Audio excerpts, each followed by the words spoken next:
Hello, happy Wednesday. It's hump day today. This is Lynn Modishon from Modishon's Herbals, and I thought today we would talk about smudging. And we're going to build a smudge bundle and talk about other ways to do smudging as well. I had a good time earlier when I got home from the shop, walking through my garden and pulling the plants that I wanted to make this smudge bundle out of. And I met one of my new neighbors because my lavender is just baby lavender right now, and she's got some beautiful big lavender over in her yard, and I asked her if I could have a couple sprigs, and she was kind-hearted enough to let me take some, and so we've got some beautiful lavender from my neighbor. So, smudging is the ancient act of burning herbs with intent. It's been used for thousands of years and by cultures all over the world. Witches do it, natives do it, the Catholic Church does it. It is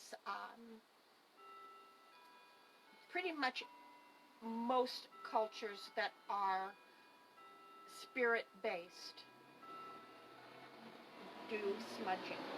Now, the Catholic Church puts frankincense in a censer that they then use as they walk down the processional as the church service starts. The native folks use herbs that grow indigenously in the area because when they started smudging, there wasn't any apothecary, and so they had to use what was available to them. The people on the natives on this side of the mountains here in Washington use cedar because that's what grows indigenously here.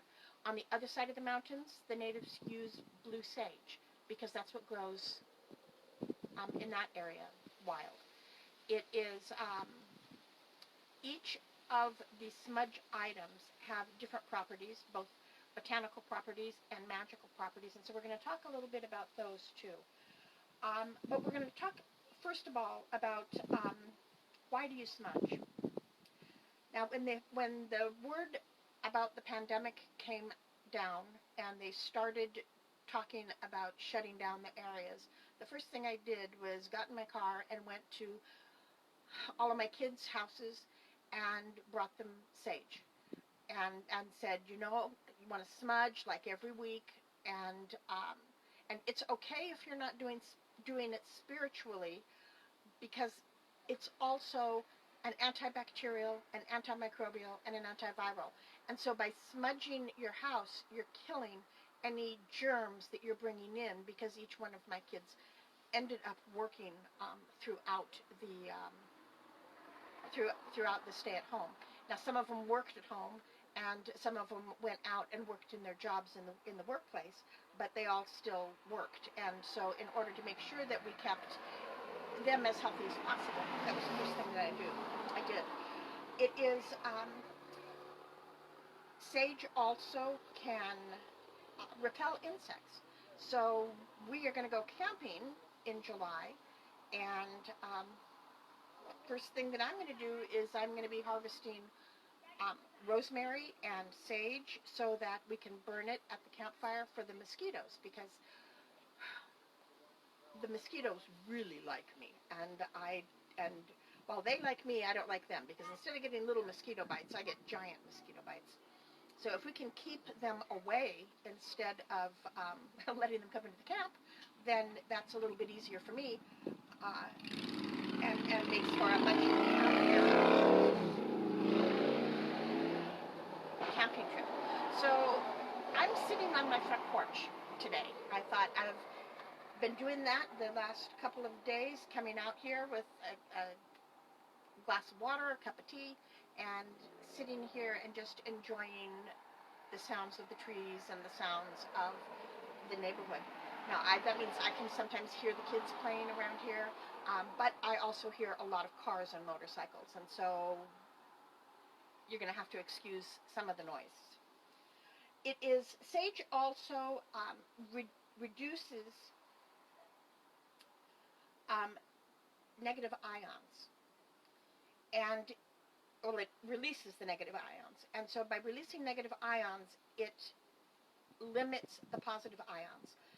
Now, it's the positive ions that you really don't want in your house.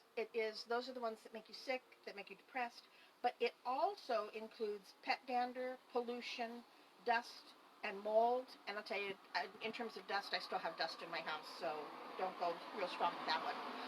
But if you are allergic to cats and you have a cat, think about burning sage a little bit more often, because it might help you not be quite so allergic. And it can help with asthma, allergies, and other respiratory conditions. The caveat here is that you want to make sure that the smoke is out of the room if you have respiratory issues before you go back in. So you probably don't want to be the person with asthma doesn't want to be the one who's smudging. Somebody else needs to smudge, and then wait until the smoke is all gone before you come back into the room. It is also a spiritual tool. It helps remove negative energies. That's the ions as well. And it can help you connect with the spiritual realm. For healers and lay people in traditional cultures, burning sage, including the salvia sages and white sage, which is a salvia sage, contains thujo, which is a mildly psychoactive, and it's found in many plants that are used to enhance intuition. That means it can also help with depression, insomnia, and be a general energy and mood boost. Now, you can use plants that aren't just sage. And so, walking around my house earlier this evening, I cut some garden sage, some bay laurel, my neighbor's lavender with her permission, rosemary, basil, and beautiful red rose petals. I have to tell you, I did get these red rose petals at QFC because I don't have a rose bush. It's on my plan to get some, but it didn't make it today. So sage is going to clean the negative energy and evil spirits away. It is commonly used for new beginnings. So if you get a new house and you want to smudge so that nobody's old energy stays in it, you would use sage. So I'm going to take the sage that I have and divide it in two. And I'm going to put some pointing up and some pointing down. Now, the reason behind doing that is because then it will become more uniform from the top to the bottom than having one part that's really thick and one part that's just stems. You also have to make smudge bundles with fresh herbs. Once we get it all put together, then what we're going to do is let it dry. And at that point is when it is going to be your smudge bundle. And it's going to take a couple of weeks for it to dry because we're putting so many plants together and squashing them that the air doesn't get to all of them. So figure at least 2 weeks. All right, so I'm also putting lavender, and I'm going to do the same thing with the lavender. Put some up and some down. Lavender purifies, and it brings, it wards off negativity, misfortune, bad moods, and brings in love, peace, happiness, and protection. Things that I didn't put in here, but you can: blackberry leaves, nettles. Those are all protection herbs, so you can put those in as well. If you're going to put those in, keep in mind they are sticky on your fingers. They have little stickers, and so you may want to either use gloves when you're making it, and definitely what you're going to want to do is put those in the inside of your smudge bundle. Okay, now the bay leaves. These are for healing, and it amplifies healing abilities that are already there. It's also for protection from psychic attacks, and it aids in psychic development. Now, other than that, it also is it's used for wish magic, and you can take your bay leaf and write your wish on it and then burn it, and it's a spell for wish fulfillment. It also is an antibacterial, so that if you're sick, you can burn a bay leaf in your house and it will help the bacteria get out. One of my favorite episodes of Charmed was a Halloween episode, and I think it was in the second year, and it was the sisters were pulled through a portal and went back to the time of the first witch in their family. And it was really kind of an interesting thing, because that was the first time, and one of the few times, that they actually talked about using herbs and other things for energy cleaning and things of that nature. And what they did in that episode was they took an apple that they cut in half, and I don't have an apple here, but if you cut the apple in half from the top to the bottom, so you're going to go sideways, there is a pentacle. The seeds are planted in the middle of the apple as a pentacle. And what they did was to cast their circle. They took a bay leaf and put it across the pentacle, and then they threw the apple into the 4 different cardinal directions. And of all of the episodes, that's the one that I remember the strongest and the one that I enjoyed the most. It was pretty cool. I think probably because it was the first time they really brought elements of true witchcraft into the program. The rosemary is used for cleansing. It's purifying. It can be used as a substitute for frankincense. It is for protection, invigoration, strength, and solar energy. So if in the middle of winter you're needing some extra sun energy and you didn't do the litha, drawing down the sun into the ribbon, then you can burn rosemary, and that will help. Rosemary is also used to honor the ancestors, and in my magic room upstairs, I have rosemary from an amazingly large rosemary plant that was in my mother's yard. I only use it for magic. My mom's been gone for 10 years now, and so that rosemary is not replaceable, and so it's used. I only use it for spiritual reasons. I don't use it to flavor my spaghetti. Instead, I will use other rosemary for that, and this one actually came out of my garden this time. So we've got basil, which works for bringing in love, wealth, and protection.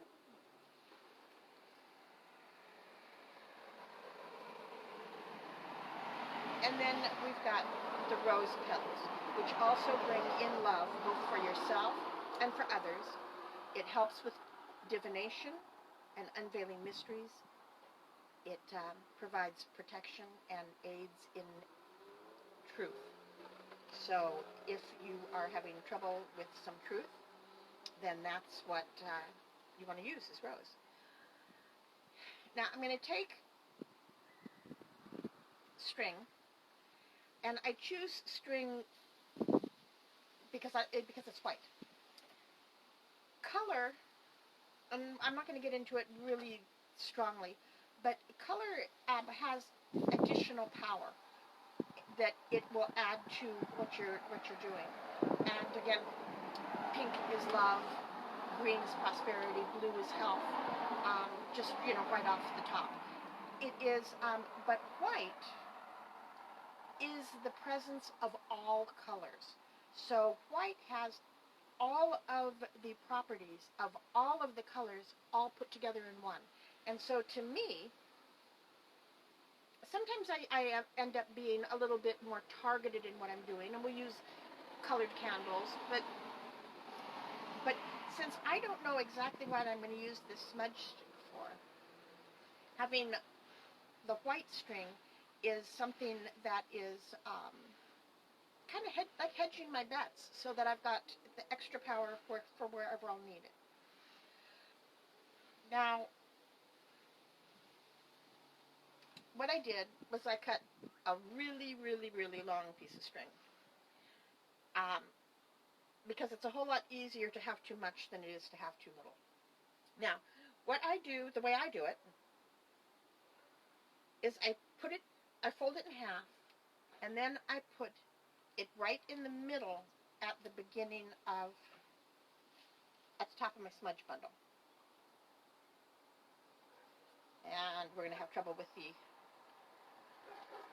rose petals, which is not the big surprise. Now, the easiest way for me to do it is to take take the one side and wrap it all the way around.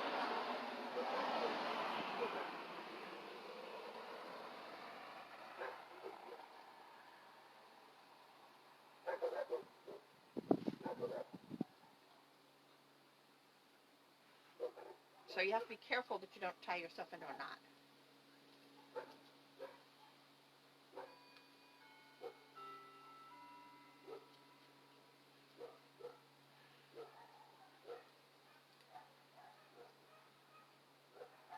Okay, so then I take the other side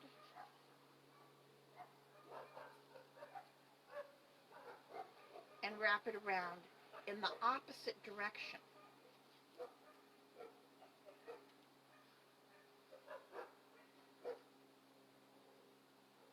That means we've got the string is crossing each other.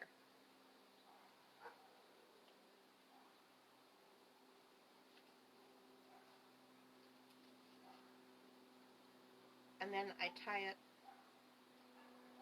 in a granny knot. If you are better at knots than me, there might be a better knot to do, but the granny knot works perfectly fine for me. Maybe we should do one of these wisdom from Grans with how to tie different knots and what to use them for. And then what I'm going to do is with the leftover string is I'm going to make a loop.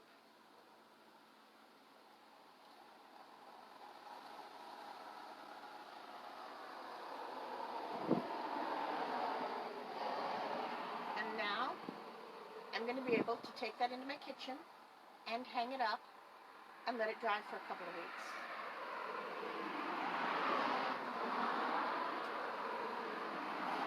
So there's a couple of different ways that you can make smudge.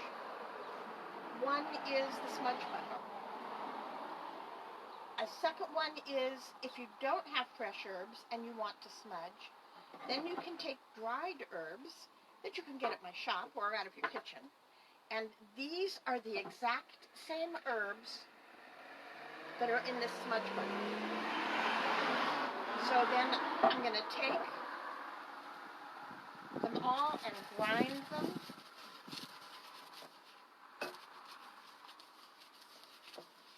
In my mortar and pestle.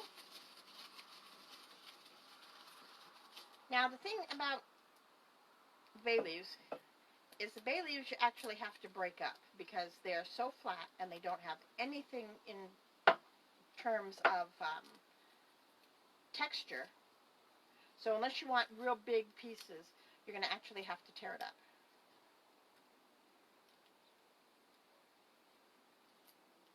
And I started that process earlier, but I didn't make it.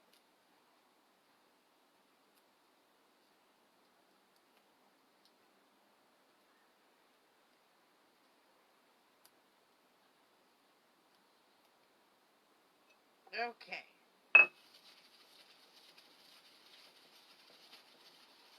So I have to tell you, this smells really wonderful. Now what I'm going to do is these are charcoal. It's indoor burning charcoal for incense. And I'm going to take one of the charcoals, and I think I'm probably going to burn it quite a bit tonight. So I'm going to go ahead and take the whole charcoal. Now, if you're going to do it in a short period of time, then you don't don't need a whole charcoal, because the whole charcoal is going to last a little over an hour. So you can break it in half, and then you have twice as much charcoal, and you're not just wasting it. So the way I put the charcoal in is I'll stand it up, and then I come at it from the side until it catches fire. Now you're going to know it catches fire when you start seeing it, and you probably can't see it, but it starts sparkling.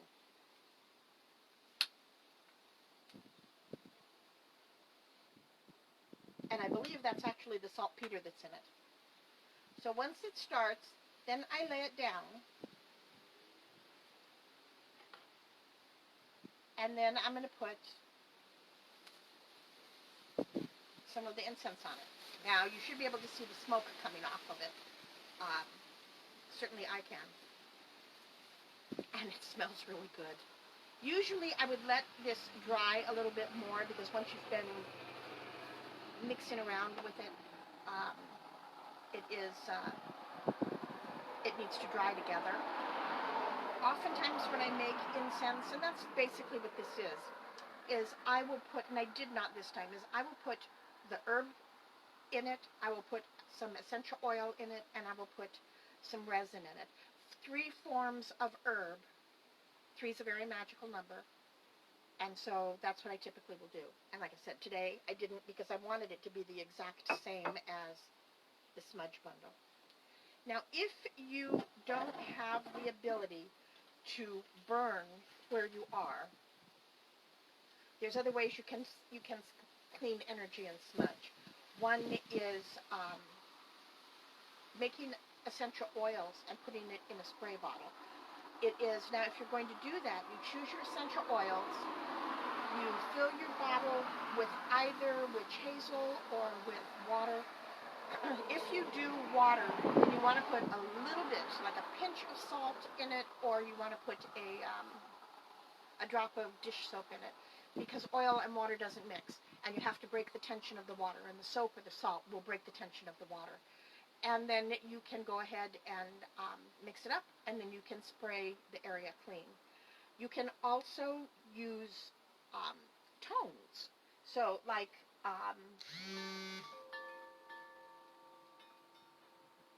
chimes, or tuning forks, or gongs. I've got a gong up in my magic room. Or you can tune with your voice. It makes we did a large circle a couple of years ago. We had 50 people there, and we all sang, and it was amazing and beautiful. Before I use this, I will consecrate it, and that means basically stating the intent that it's supposed to be made, and then waving it over the 4 different elements. It is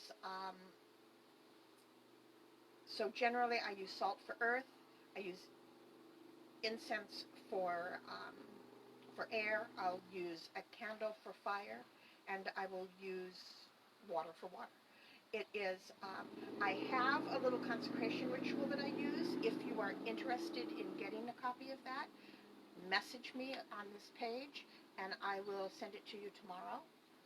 And I also have available, if you are interested, you are all very interesting, I have the way that I smudge. Now, there's no really wrong way to smudge as long as your intent is clear in what it is that you're doing. And if you talk to 3 different people who smudge, you're going to get 5 different answers on how they smudge. I smudge twice right in a row. The first time I smudge to clear the energy. And because by doing that, I've created a vacuum. And so something is going to come back in. Me being me, I like to have a little bit of control over what's going to come in. And so I smudge a second time. The second time I go clockwise instead of counterclockwise, and I have my intent with what energies I would like brought in. And I am happy to, again, send that out to you if you are interested in seeing how I do it. It's these consecration and the smudging are my way of helping you by giving you something to edit. You don't have to do it exactly, but I find it's easier to find something to edit than to sometimes to create totally by myself. And so, since I like that, I'm going to go ahead and offer you that option. This is smudging. So as we get closer to the end of the summer, when my sage bushes is very big and all of the other things have grown considerably, I will be making more of these smudge bundles. And having them, I'm thinking about actually having a couple of them in the shop for sale. I cannot, it'll be a very limited selection. So again, if that's something that you would like to have, one made by me, then let me know, and I'll make a list and see what I can get out of my garden, and do that for you. Thank you for allowing me to play in my yard and then to play with the herbs today. That was a lot of fun. Monday, for Meatless Monday, we're going to do a tomato soup that comes from out of your pantry. If you have a pantry like I do, I don't need to buy anything for this tomato soup. And it is, and then that will probably make some grilled cheese sandwiches to go with it, because that's got to be one of my favorite foods. The tomato soup is tomato and garlic soup, which, again, garlic is one of my favorite things as well. Thank you so very much for spending time with me today, and I hope that you have a very blessed evening and that you're enjoying the weather that we are currently enjoying here. Take care of yourself, stay safe, and stay healthy. Thank you.